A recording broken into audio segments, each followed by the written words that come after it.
Hi there. This is a new thing for me. I don't usually ever record videos to post on YouTube or anywhere like that. But I did just have to come out and say something.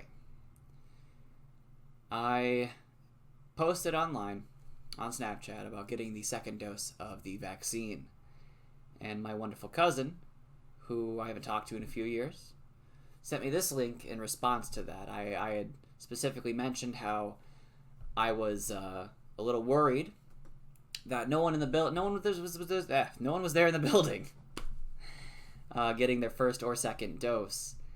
And well, first she did say that no one wants that shit. Then she sent me this link here because she cares about me. So I thought I'd go through this website and debunk a few things. She asked me if she said it'd be super interesting to see if I could debunk some things with this. So first, actually, I do want to touch here. This is the main page of the website. Now, I do love the wibbles and the wobbles in the top here. I think this is an exciting addition to the web page. You know, you get to see Officer Babyface over here have his head squished and stretched, and you got Miss Little Baby here in her christening gown, who's getting stretched and wobbled and wibbled as well. First, of course, it says, "You are not alone. Join our cause and take back normal," underlined. The Start Here page directs you to their main menu, which just has a few different things of their different events. Videos for Vermonters specifically. This is a Vermont website that I believe she did find through their Facebook. On this page as well, they do have the social credit system scare tactic video, which, I mean, fuck. We already have a credit score. It's organized by 3 agencies, and it's been around since 1989 in the United States that everyone is forced into. So if you want to talk about a social credit system that we're forced into, we're already there. It determines how much you pay in a mortgage for your interest. It determines if you can get a credit card. It determines if you can even have a mortgage to begin with. It determines a whole lot about your status in the United States as a citizen. But it's not a problem, apparently, because the banks do it. I don't know. I'm not going to watch this video. I don't know how long the fucking video is. But I don't care. That's not what we're here to talk about today. Besides that, it has some other little things here. Resources, talking to their administration. I do want to go eventually, probably by the end of this video, and see who owns this website and see who's behind it. Because at the end of the day, I think this is the start, not the start, but this is a disinformation campaign, a misinformation campaign that's been going for too long, I'd have to say. But their main page, if you just type in VTVAULT.org, takes you here to the Wibble Wobbles. Now, it does bring this part here. Is it against state law to not wear a face covering? Now, depending on where you're at, myself being Michigan, it essentially was against the law to not be out with a mask. However, the cops did come out and say they were not going to enforce that law because reasons I don't fucking know off the top of my head. But specifically here, this is a quote from Phil Scott.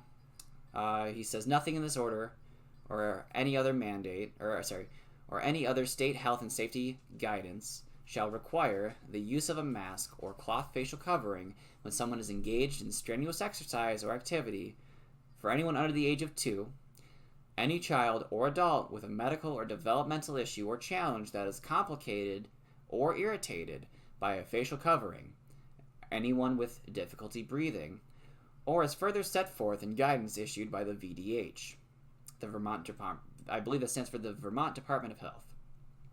A person who declines to wear a mask or a cloth face covering because of a medical or developmental issue or difficulty breathing should not be required to produce documentation or other evidence verifying the condition."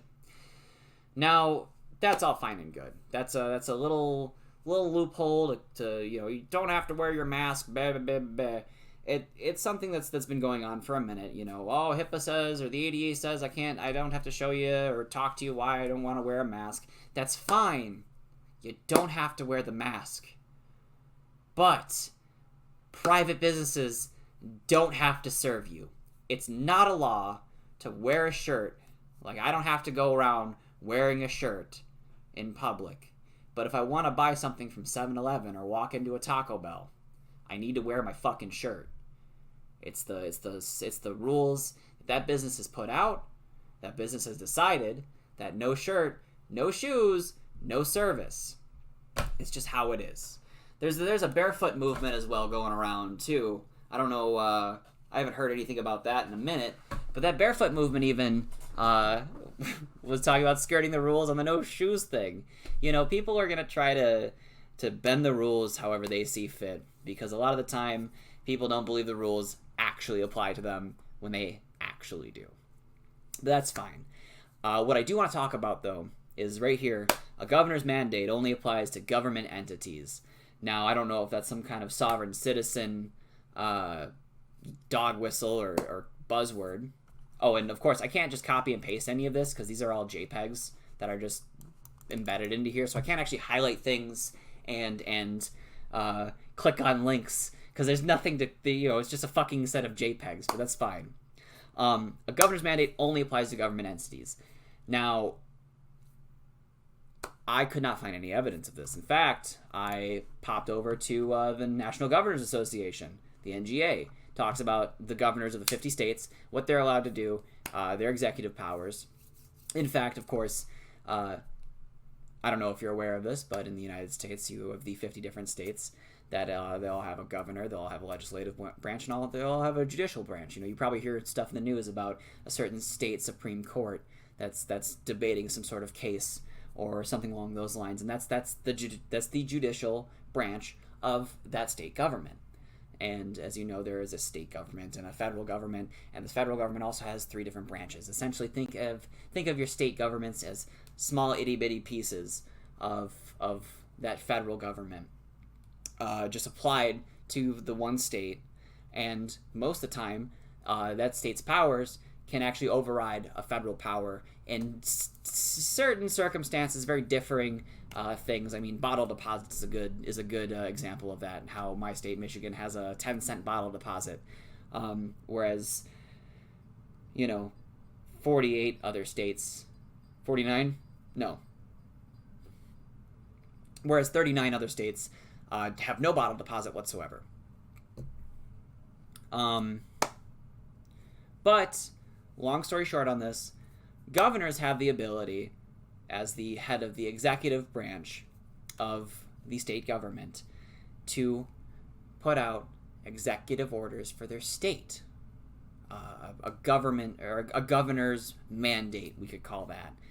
It would be an executive order, essentially being able to bypass the legislative branch in certain states and certain circumstances. In fact, there's a table I have here that talks about that, and talks about what the different governors can do, broken down by state, and how they're elected, and how these different powers that the governor has that are granted to the leader of the executive branch of your government, and how they're able to use those, and how they're able to have those powers not revoked but nullified in different situations and different circumstances. For example, the executive branch is allowed to veto bills put out by the legislative branch.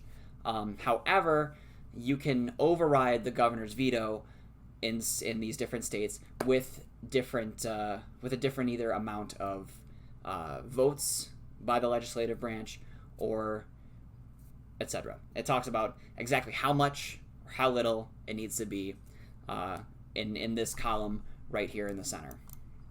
Right here in the center. You can probably see my cursor moving up and down on it.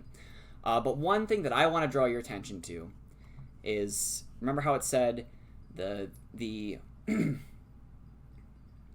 the governor's power, or the governor's mandate power is only applies to government entities, right? So in this table, I looked through, and I didn't see a line for that, which that's fine, you know. That's that's whatever. But I did see a little subnote here. There's these little subnotes here at the bottom, and out of all of these here, we have the office of the governor shall continuously study and evaluate the organizational structure, management practices, and functions of the executive branch and of each agency.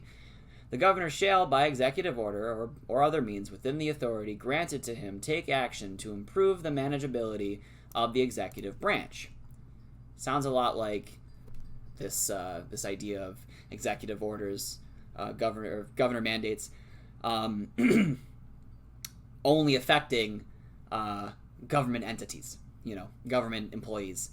And that in itself is only a thing in Montana. So not even Vermont, certainly not fucking Michigan. Again, this is a Vermont website, but I do want you to keep track of that, because there's a lot of threads of evidence in this entire webpage that will either lead you to somewhere else that's not Vermont or are just factually wrong. And I know it took us a minute to get here. It took us 13 minutes just to get to this point.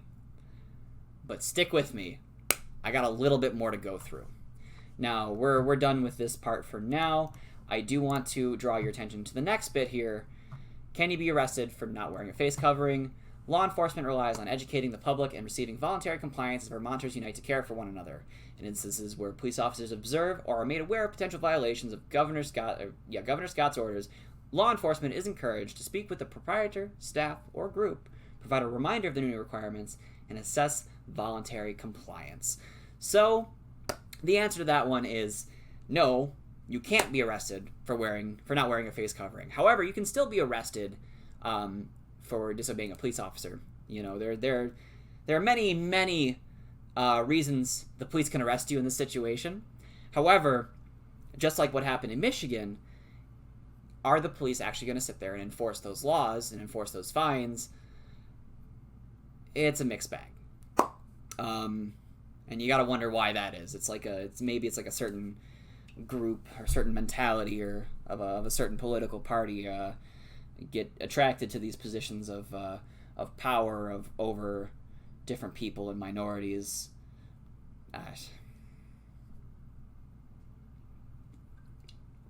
All right. Moving forward, there's a section here talking about why you would or wouldn't want to wear a face covering. And it first talks about, of course, you can see here the different sizes of particles that would be coming into your mask or your lungs, and what you could breathe in. Now, smoke, it's a big particle, 10 microns, right? The holes on a disposable /cloth /N95 face mask, according to this, are 0.3 microns. Now, of course, we have the internet, we have Google. I can always pop this in real quick, and we can see what is the opening in a N95 mask. Oh, well, that's crazy, but I just want to know. Here we go, PubMed. Great. We're gonna just Control F, micron. Okay. So N95 respirators found to have higher filtration efficiencies than DM, DFM, dust fume mist masks, respirators, and non-certified surgical masks. The N95 respirators are made by different companies were found to have different filtration efficiencies for the most penetrating particle size, 0.1 to 0.3 micron, but are all at least 95% efficient at that size for salt particles.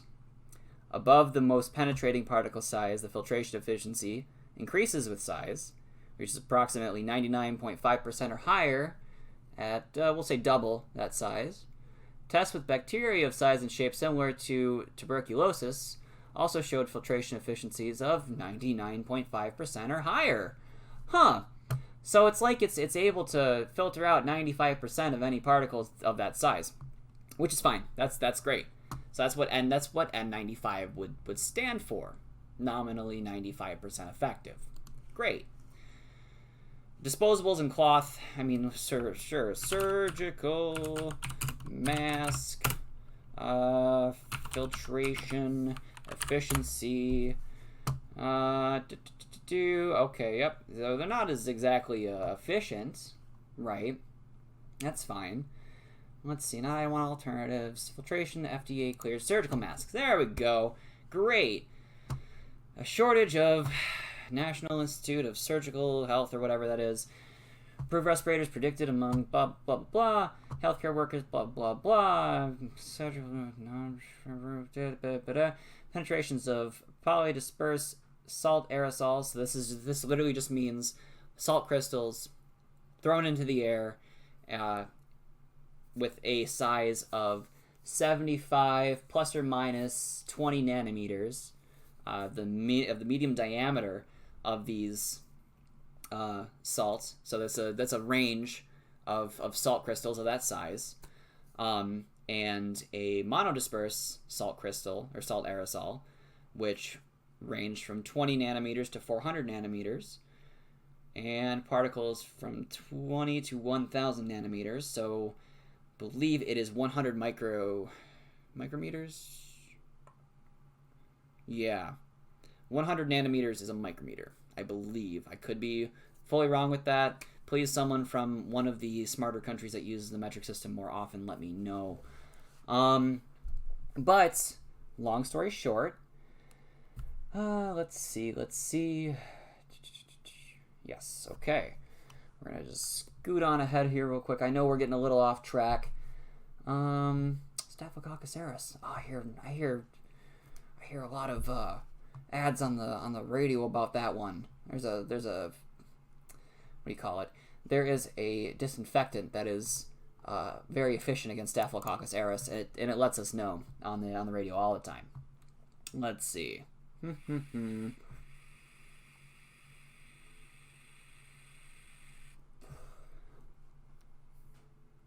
Let's see. So to pass, I don't want to sit here and define a bunch of terms for you.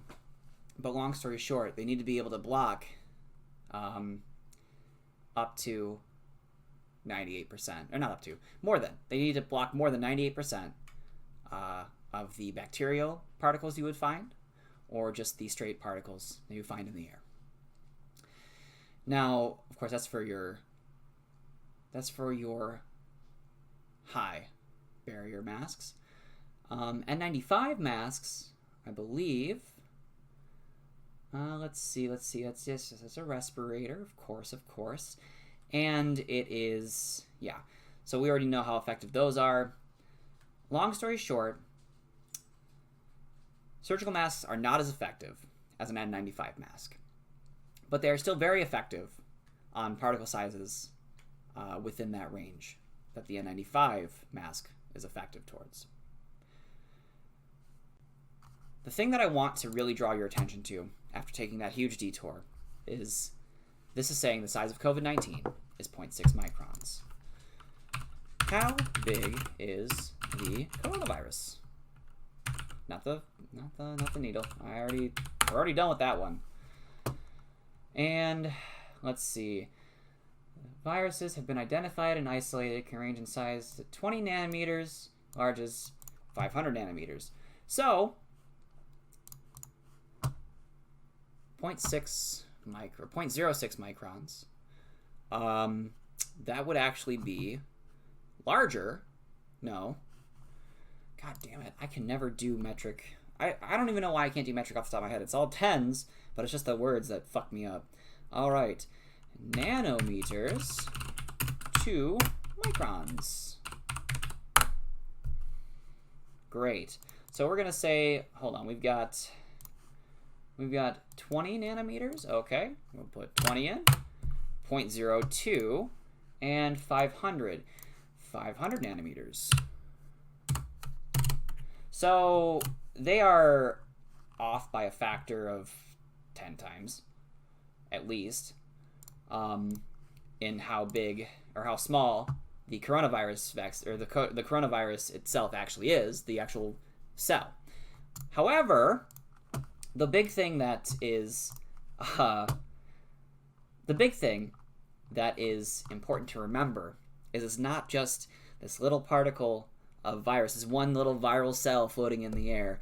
It's how it transmits through water droplets. And as you speak, as you breathe, you release water droplets. Have you ever breathed into the mirror while you're trying to get in there and pop a zit or something and it fogs up?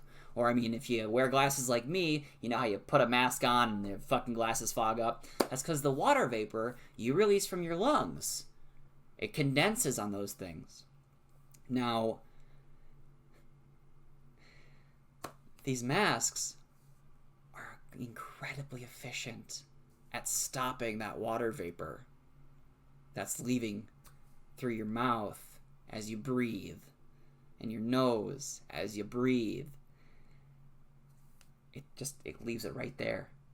Or if someone else is walking around you without their mask on, it stops you from breathing that in. You see what I mean? It absorbs that water and traps it so you don't breathe it in. That's also why cloth masks are incredibly effective. They wick that stuff up. It's not rocket surgery on that one. But that's fine. And yes, the disposable mask boxes do not say they protect against COVID-19 on the box.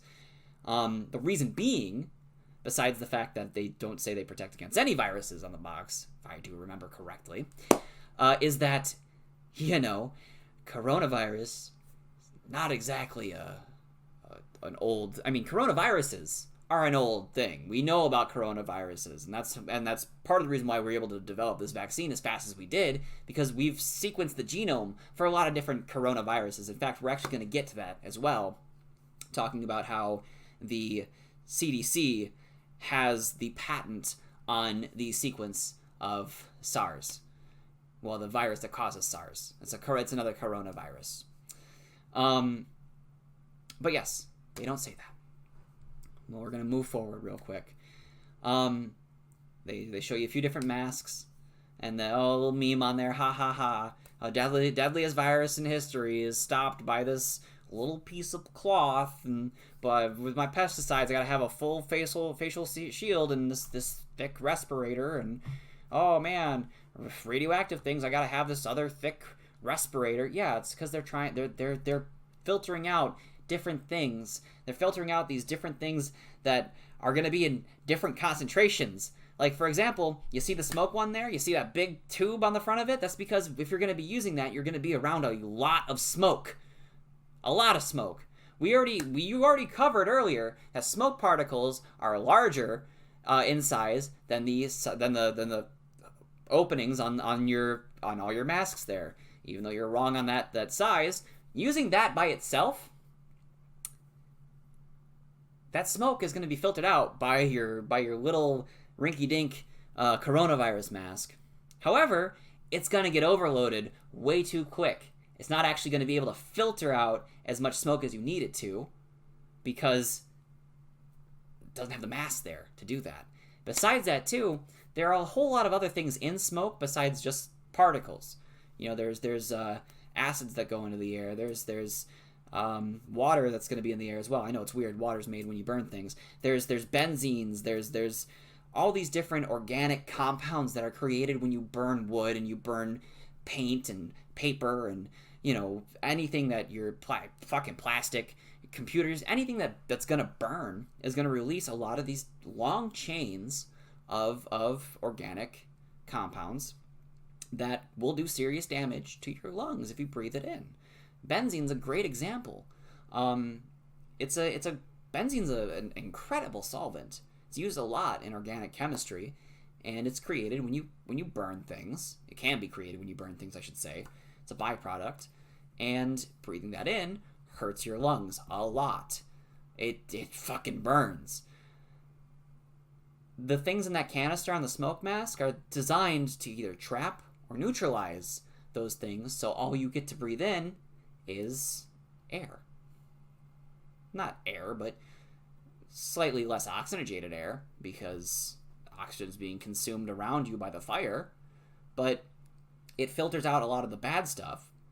So when you do breathe, you don't succumb to smoke inhalation. We can go through the whole list. I'm not going to on these masks. I don't really want to spend a whole lot of time there. I do want to talk about this thing. Now, do I really want to go into that? Might as well. Disinfectant chemicals sprayed on masks are known to cause cancer and lung damage. That's fine. Although most of the time they're not sprayed with disinfectant. I know surgical masks, don't know if they're autoclaved, but a lot of the time it's UV radiation, UV light, like the sun makes. Yeah, UVC light is used to disinfect and to sterilize a lot of things. In fact, 9 times out of 10, that's the cheapest way to do it. On top of that, too, I mean, it's not easy to scale up fully, but even then, yeah, if you breathe in disinfectant all day, you might have some serious side effects of that. That's why they don't use a whole lot. They use enough of what they need. Lack of oxygen to blood and the brain can affect critical thinking and cause brain damage. That is the most ironic thing I've seen on this website so far, but that's fine. Yeah, you're right. Lack of oxygen to the blood and by extension the brain can cause brain damage. I don't know if it necessarily would affect critical thinking, because it seems like that's a skill that's lost on a lot of people. However, when you wear a mask, when you wear a surgical mask, or you wear a cloth mask, or you wear a respirator, your O2 levels don't drop to dangerous levels. Your O2 level stays at a very consistent, I think it's 90-ish%, right? If it were to drop to a dangerous level that would damage your brain, you would know, because you would pass the fuck out. You wouldn't be conscious at that level that it would actually affect your Moving on. Airway bacterial infections are known to occur with prolonged use. Yeah. Your mouth is a very dirty place. If you were to sit there and just have this mask on that just is a breeding ground for bacteria, and you breathe that in, well, what can I tell you? Yeah, you could get sick. But you know what you do? You treat it like your underwear. You just change it every fucking day. You disgusting moron. Just change your mask. It's not that hard. I've got a fucking whole bunch of washable ones. At the end of the day, take it off, goes in the laundry basket, gets washed. I put it back on, and when it's washed, it's like underwear. Do you walk around in crusty, dirty, stinky underwear all the time? No, you don't fucking do that, because you're an adult. Or if you do that, you're probably a straight man. I don't know. But you change your fucking clothes, change your fucking mask. It's not that hard. I don't even want to talk about increasing carbon dioxide toxin intake, because it doesn't. We already established the size of the holes on the mask, right? The carbon dioxide molecule is fucking tiny. It's 3 atoms across. If you think that 3 microns is going to hold in your CO2, you're fucking stupid. You're fucking stupid. And even so, to what point? To what point would the carbon dioxide intake really affect you that bad? You know, when you have a higher carbon dioxide level in your blood is actually full of what's known as carbonic acid. Same thing that makes drinks carbonated. The carbon dioxide dissolves in your blood, and it raises the pH of your blood. When that happens, your body does a lot of fun things, like it can cause you to yawn. It can make you sluggish. It can make you tired.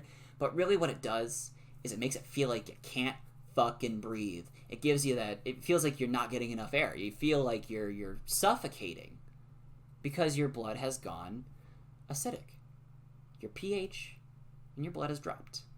And it's not even by that much when it happens. It's by like 0.01 pH that your blood will drop from its normal buffered level. And you'll start to feel the effects of carbon dioxide.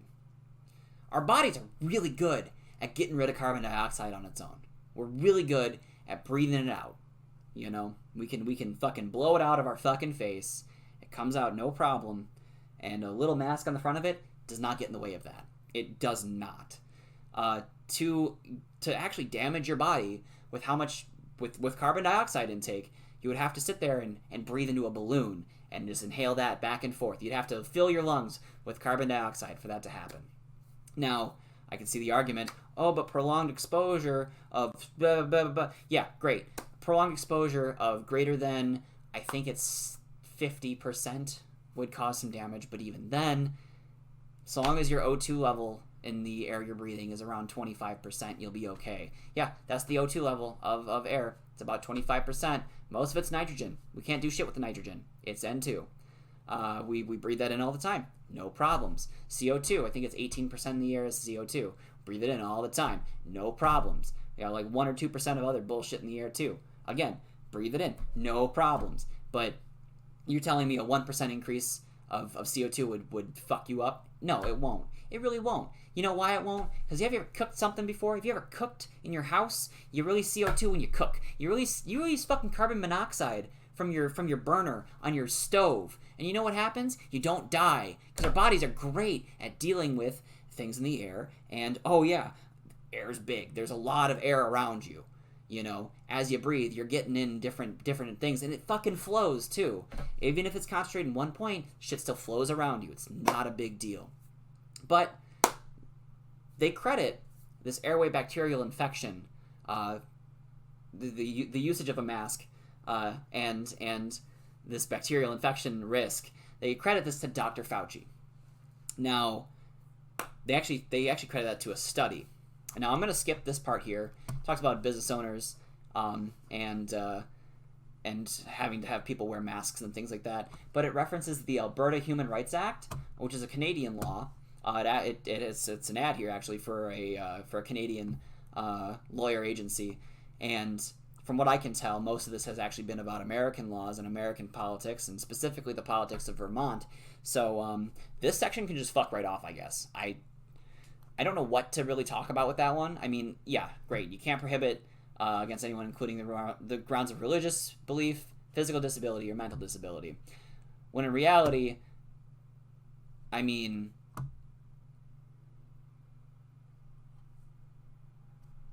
if you don't have a face, I could see not having to wear a mask. It comes back down to the no shirt, no shoes, no service policy. I mean, you gotta wear a shirt at the very least. If you don't have feet and you can't wear shoes, that's fine. You know, you don't have to wear shoes. You can't kick someone out for not wearing shoes if they don't have feet. But if you have a torso and you have the ability to wear a shirt over any kind of tubing you might have, you gotta wear a shirt. It's just that's the rules of a private business, private individual business. You can sit there and say you don't want your private business to have to enforce mask policies. And that's fine. You don't have to. But the law's the law. They can still fine you if they really want to. There have been ways to get around it. Restaurants have been doing it since this entire time. But a private business, if they say you need to wear a mask, it's not going to serve you if you don't want to wear a mask. They don't have to. They really don't. They really don't. And you know what? Maybe we would have a law similar in America to this if you know, that whole wedding cake fiasco wasn't a thing. We're moving forward. Did you know the man behind masking, Dr. Fauci, founder of Moderna, co-authored a study in 2008 providing scientific evidence that over 30 million people died due to upper respiratory bacterial infection caused by masks during the 1918 flu pandemic. So, when I first read this, I was like, oh, Dr. Fauci's the founder of Moderna? That's fucking wild. Let's check that out. How long has he been there? Who founded Moderna? Oh, that might be a mistake. Let's go to their website, and we'll see who founded the actual company. Let's see. Founding year, CEO, U.S. locations, team members, capitalization, Moderna, founding investor, flagship pioneering. Okay, so we'll open that up. Great. We got a lot of stuff here, a lot of stuff there. Oh, Moderna. Okay. Where'd that take me to? Takes me here. Okay. Picture factory making drugs, blah, blah, blah, blah, blah. Focus, blah, blah, blah. Breakthrough advantage. Okay, they don't even have anything about... here we go. 2010. Nobar Afin meets with Bob Langer and Derek Rossi to review recent data of the use of chemically modified mRNA to reprogram adult human fibroblast cells to induce pluripotent stem cells following protocol of Professor Yamanaka. Okay. So that leads to them creating Moderna. Great.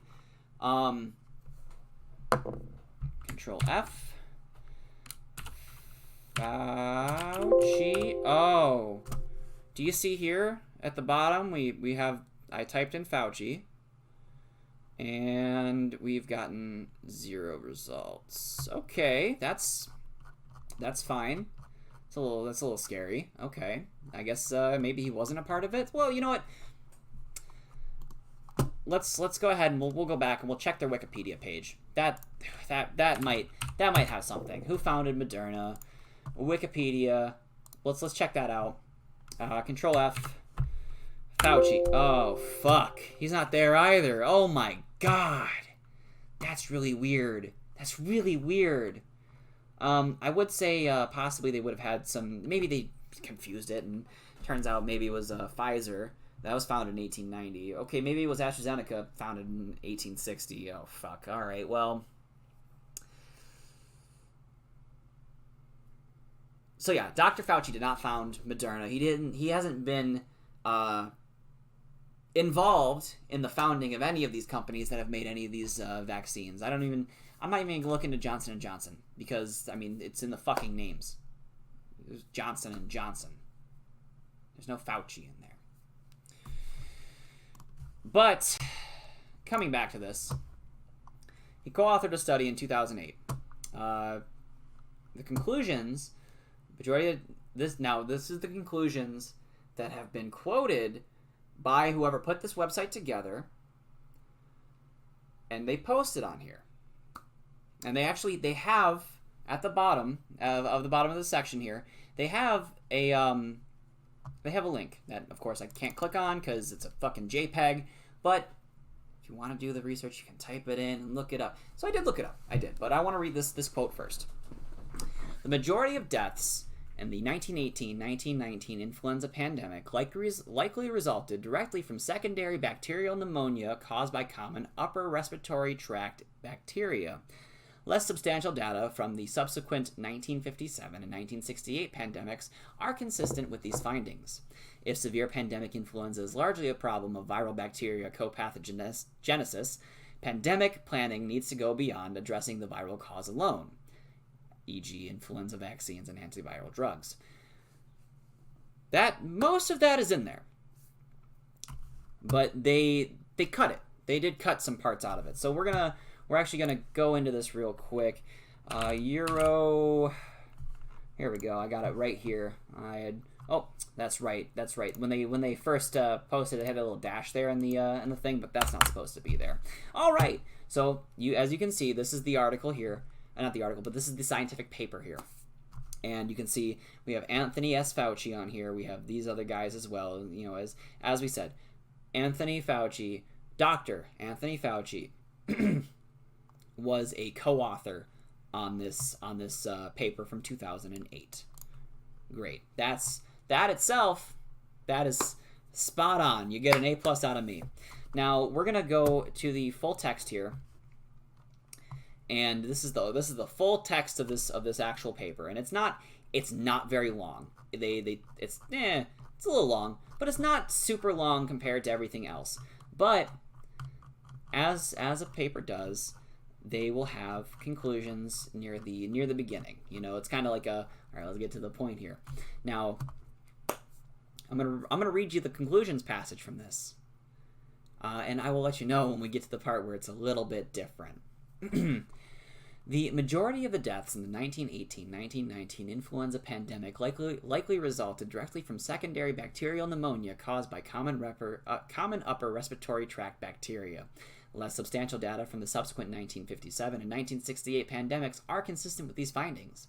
If severe pandemic influenza is largely a problem of viral bacteria pathogenesis, pandemic planning needs to go beyond addressing the viral cause alone, e.g. influenza vaccines and antiviral drugs. Now we get different. We get to the last sentence of this. You've been waiting for it this entire time. Prevention, diagnosis, prophylaxis, and treatment of secondary bacterial pneumonia, as well as stockpiling of antibiotics and bacterial vaccines, should also be high priorities for pandemic planning. Now, there's a reason why they didn't include this sentence here. It's the words prevention and prophylaxis. We'll start with prevention here. Prevention would be social distancing. It would be shutting down restaurants and making it so people can't get together and interact to spread a disease like this. Prophylaxis is the act of essentially providing a barrier. Think of different prophylactics you've heard of, like condoms, or birth control, diaphragms, these different things to help prevent the spread of STDs, and the worst one of them all, pregnancy. It's like they're saying in the paper that you should wear a mask. The paper that you quote to say how bad masks are for you and the possibility of pneumonia they can give you says right there, wear a goddamn mask and social distance. It's not that hard. I did go through and read through a lot of this. They went through and actually looked at tissue samples that had been collected from these different pandemics and from different restudies that they had done previously before they even started researching this.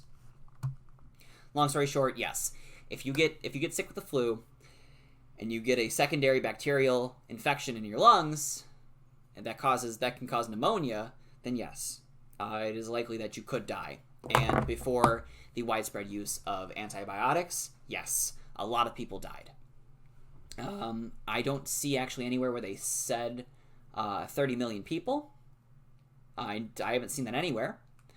They specifically looked at 8,398 different autopsy investigations. They looked into specifically 8,398 bodies, dead people that had been previously autopsied, and saw a common thread, the common thread being this bacterial pneumonia along with the viral infection of the 1918-1919 influenza.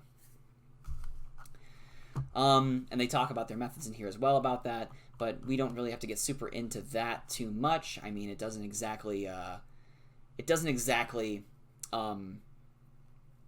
concern or anything else they had said in that paper. Moving forward, yes, they do talk about how you should. Oh shit, we'll get to that in a second.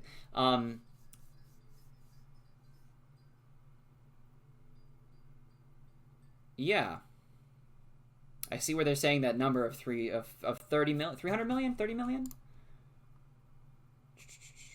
30 million. So they say 30 million deaths. And when you add this number up here, that comes out to just about 2 million. No, just about 1 million. Not even 1 million. This number here specifically is the number of excess deaths in the United States from these different pandemics, from these different flu pandemics. You have the Spanish flu, the H2N2 Asian flu, and the H3N2 Hong Kong flu. Now these terms are a bit outdated in my opinion, and they're quite racist, frankly. However, that's how they're mention.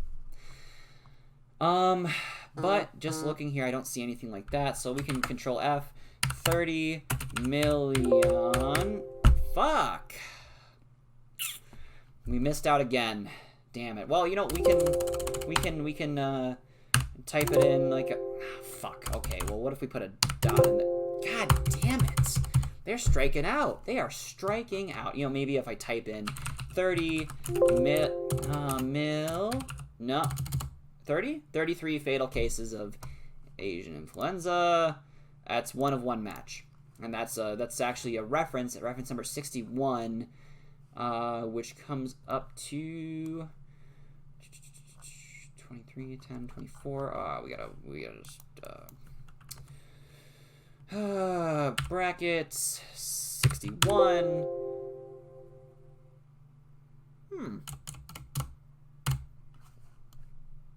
Was that not reference number 61? Okay.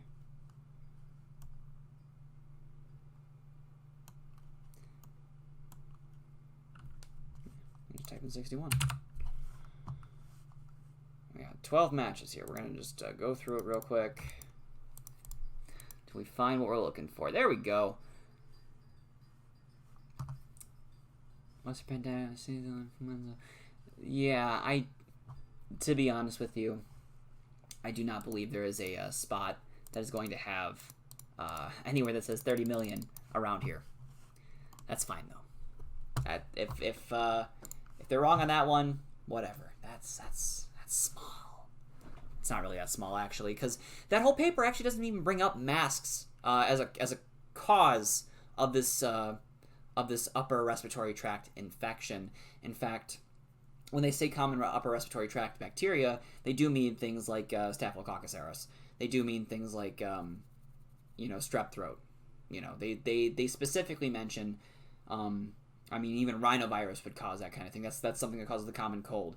When you have a virus in your body,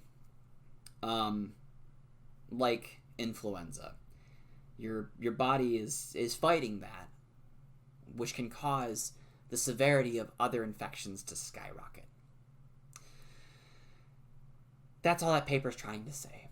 And it says a conclusion that you should draw from that is that prevention on that bacterial infection, that secondary bacterial infection, is just as important as preventing the main virus going around. In the case of the paper, they're talking specifically about the 1918-1919 influenza pandemic. But that type of research is actually very important for a virus today, like coronavirus. Moving forward, this is a table here talking about a census on death. I don't know what day this was posted. I don't know if this was posted in 2021. I don't even want to really look into it. I got down to here. There was a patent for the process and the genome sequence for the SARS-CoV virus, the SARS-CoV-1 virus. That patent is granted to the CDC, and they currently hold that patent. I don't know what it is about them being sued over that. I haven't seen that anywhere personally. But if you type in this patent here, U.S. patent, and I already have it Googled, you can actually see the patent itself here. And I did kind of read into this itself, but what it talks about in the patent is how they got to the genomic sequence, like how they actually pulled it up, what's in that genomic sequence, methods to use that sequence to identify a SARS infection, and another larger description on what coronavirus isolated from humans looks like. What it looks like as a what do you call it? What it looks like as an infection, and what it looks like as a as the actual virus itself. However, it looks like as of this point, it should expire in 2024 unless they renew the patent. Currently, it is held by the government of the United States of America, as represented by the Secretary of the Department of Health and Human Services, Centers for Disease Control and Prevention. So yes, the CDC does hold this patent currently, and they've held it since 2003. Well, no, they've held it since 2004, since April 12th, 2004. Why they needed a patent, I don't know. But they have it. Yeah, I guess they do have it. I haven't seen anything about them being sued over it, as I said. But when you go through this patent itself, yes, they do talk about everything I mentioned earlier. What the patent actually, or what the virus actually is, different ways to identify that virus when it's inside the body, and different ways to isolate it. That's it. So yes, there is no patent at least here, that there is, let's see, COVID-19 patent. We're gonna actually just Google patents, and SARS-CoV-2.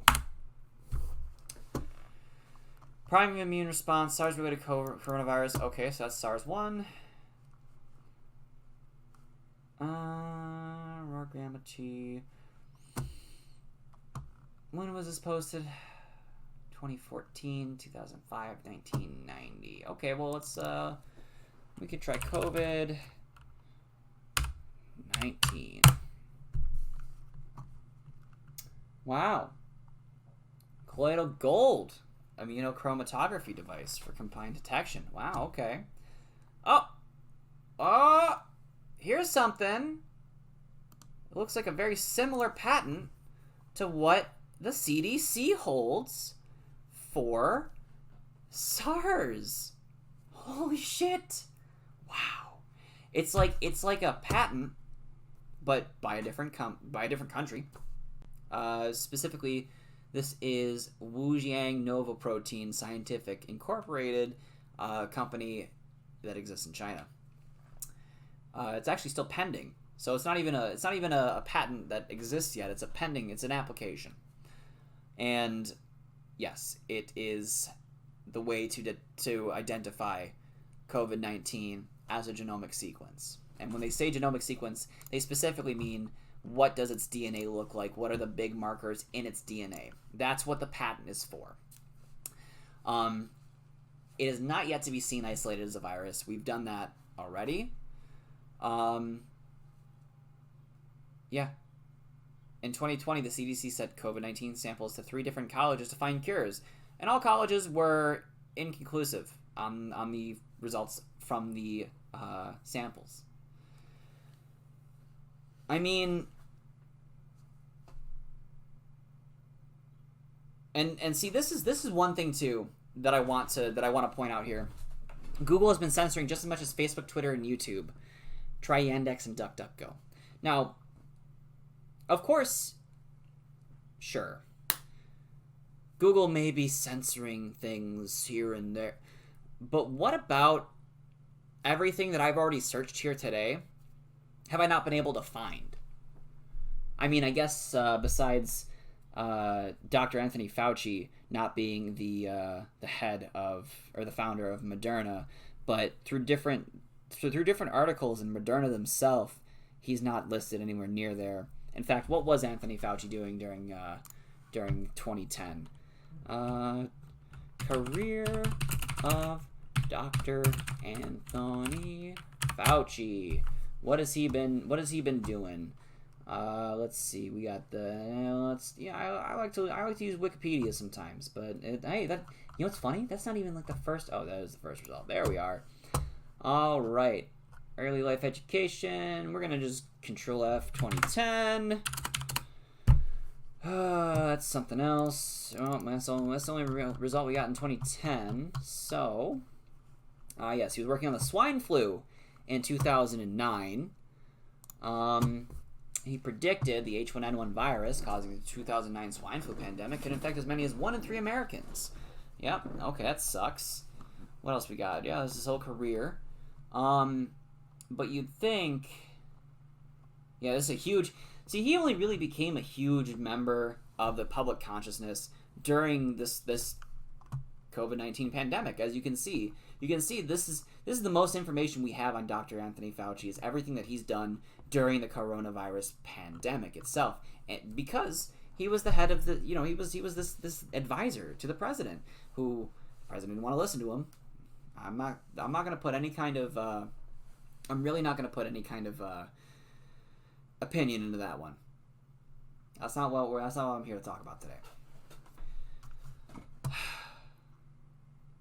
But yeah, other than that, I mean, besides that, he's really only done a lot of work with HIV and SARS. Yeah.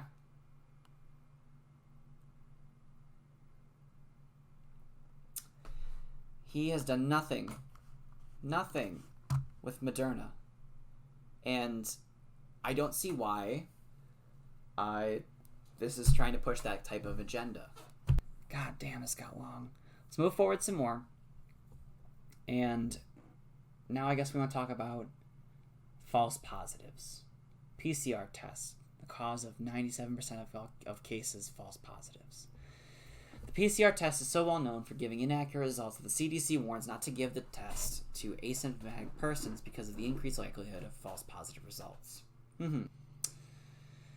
Chinese experts stated, if you're testing asymptomatic people with PCR, up to 80% of positives could be some false positives, so they switched to anal swabs.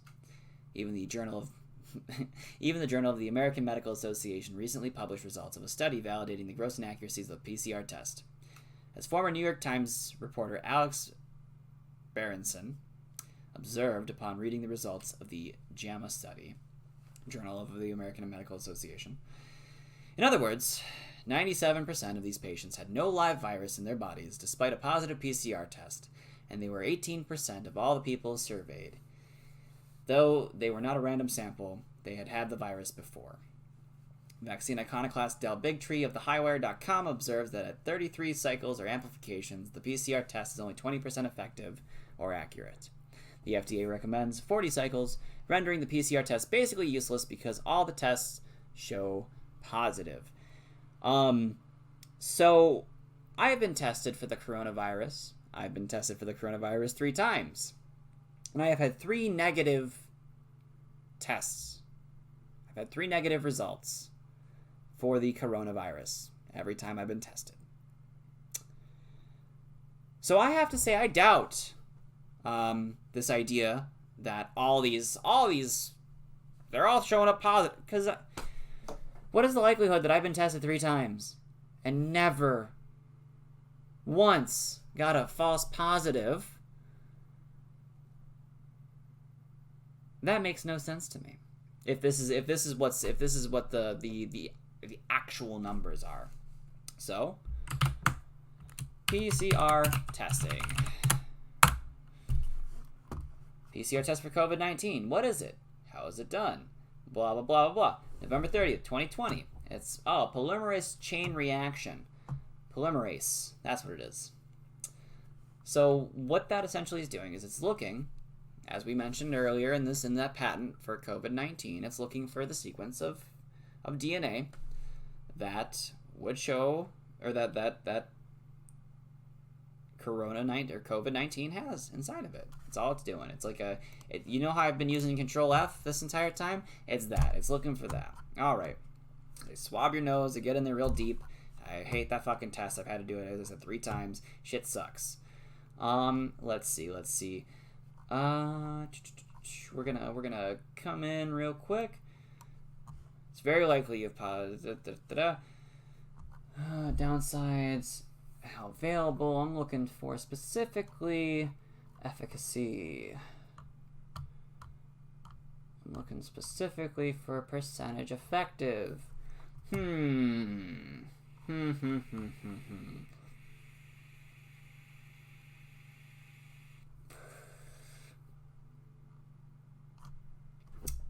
That doesn't have it.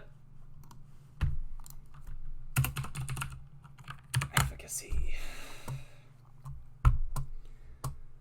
The rapid test can miss some cases. Oh, is that what they're talking about? Well, let's see. The Mayo Clinic's always had some good shit. Molecular test genetic material of the virus using fluid samples connected by inserting your long nasal swab into your nostril, taking fluid from the back of your nose, or using a shorter one to get a sample. Long swab is inserted at the back of your throat, and you may spit into a tube. Results may be available in minutes if analyzed on-site, or a few days, or longer in location of test processing delays if sent to an outside lab. PCR tests are very accurate when properly performed by a healthcare professional, but the rapid test can miss in some cases. All right.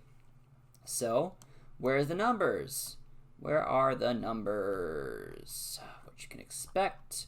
Results. Positive result. Da-da-da-da-da. So, I need... Oh, hold on. What do we got here? Related to coronavirus variant, such this thing, da-da-da-da-da. All right. That's not going to help me out too much. There we go. We're gonna go to a scientific journal, I believe. Once it loads, here we go. Ah, yes, very good, very good. I'll accept those cookies. Objectives: we undertook a rapid, systematic review with the aim of identifying evidence that we use to answer the following research questions: what is the clinical effectiveness of tests that detect the presence of severe acute respiratory syndrome, coronavirus 2? That's SARS-CoV-2. That is the COVID-19 virus. That's its full name. What is the clinical effectiveness of tests that detect the presence of antibodies? Okay, so their tests. So this was a study done to see how effective the PCR test and the antibody tests were. All right. So they did 38 studies. 38 studies on virus testing and 25 studies on antibody testing were identified.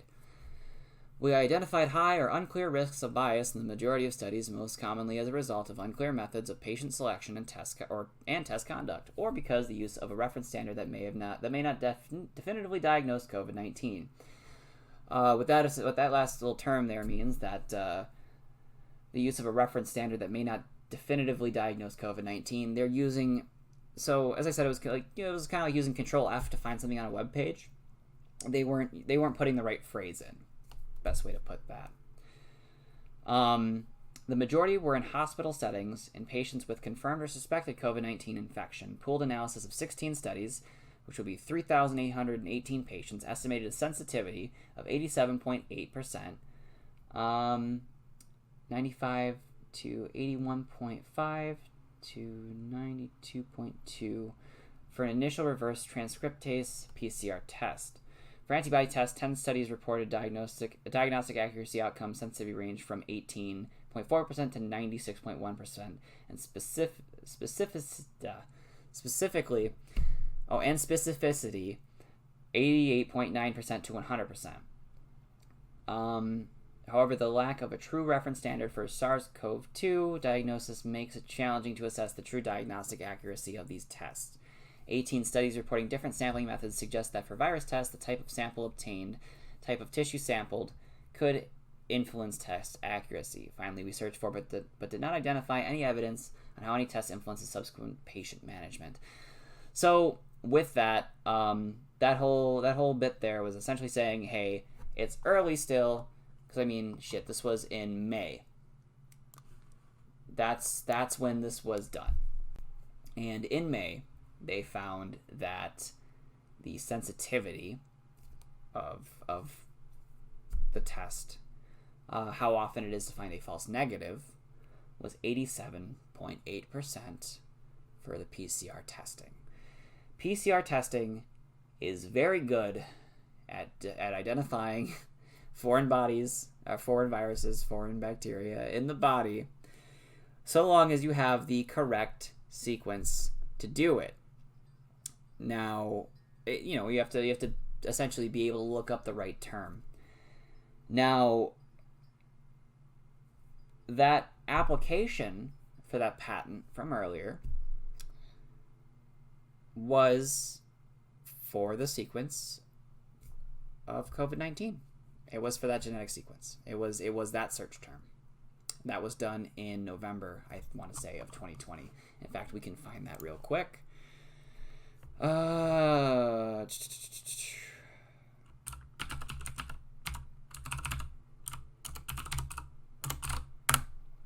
Yeah, whatever. Oh, fuck.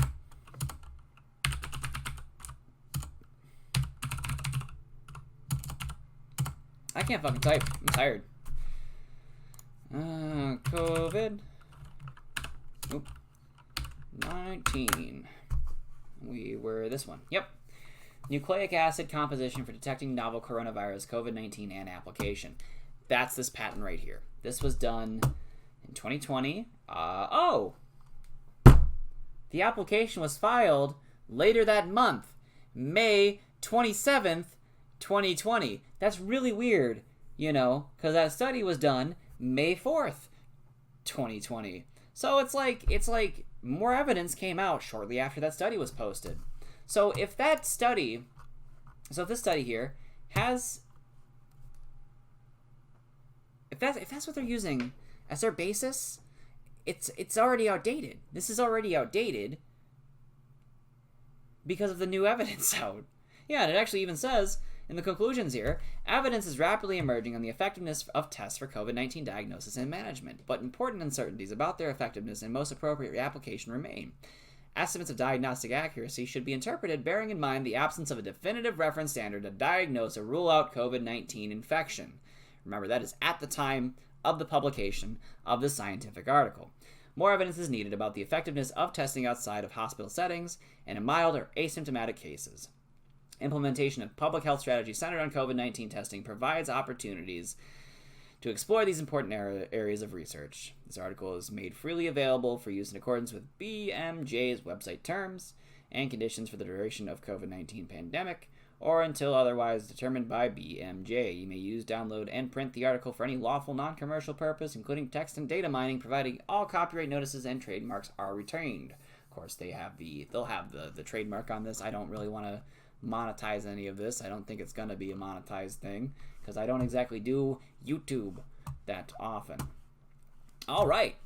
Well, we made it to that. And they then show this wonderful screenshot of a Fox News broadcast that, yes, hospitalized flu cases did, in fact, plummet. And, first of all, we didn't have beds. We literally had no beds. No beds whatsoever to put hospitalized people in unless they had COVID. 2, mask wearing and social distancing work wonders, fucking wonders against the flu, just as well as it does with COVID-19. And yes, that is a huge discrepancy. 38 million versus 1,822.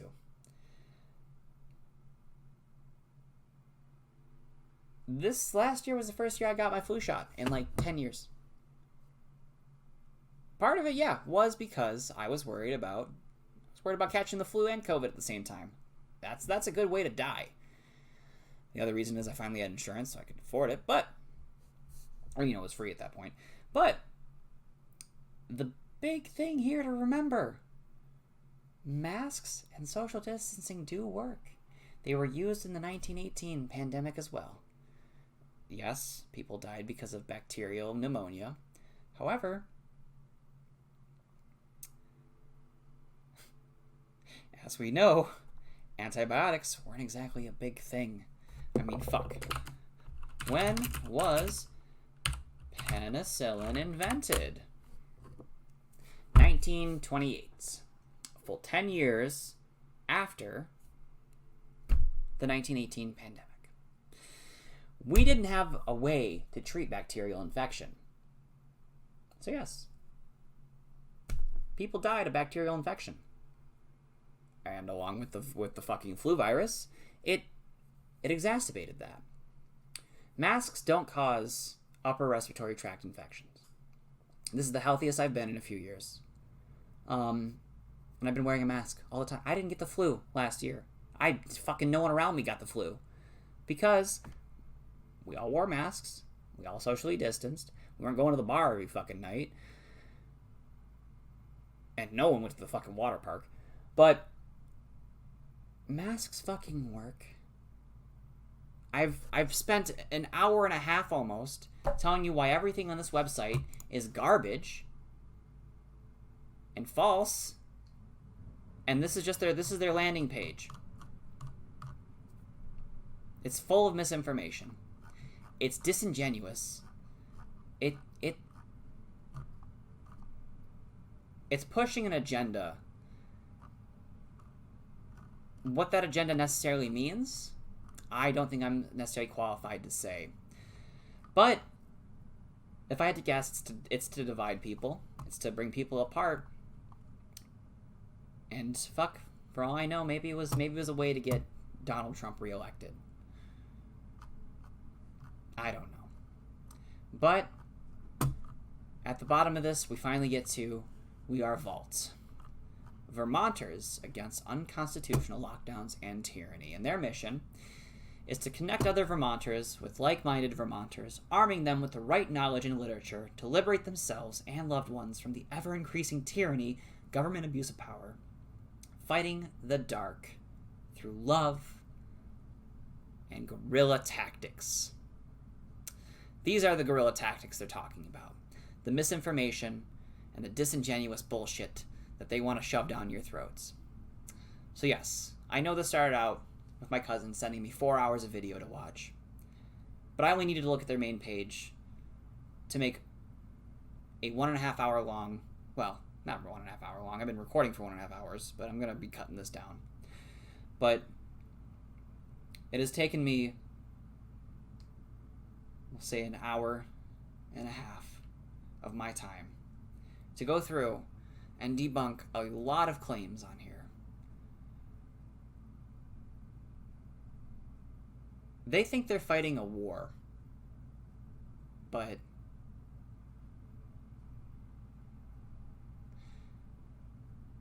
if they are, the only people they're fighting against are fellow Americans. And that in itself, I feel like, is the most diabolical thing about this. I'm sorry if you really do believe a lot of this in here. Or you did. I don't know if I've changed your mind on that, but please do some more research.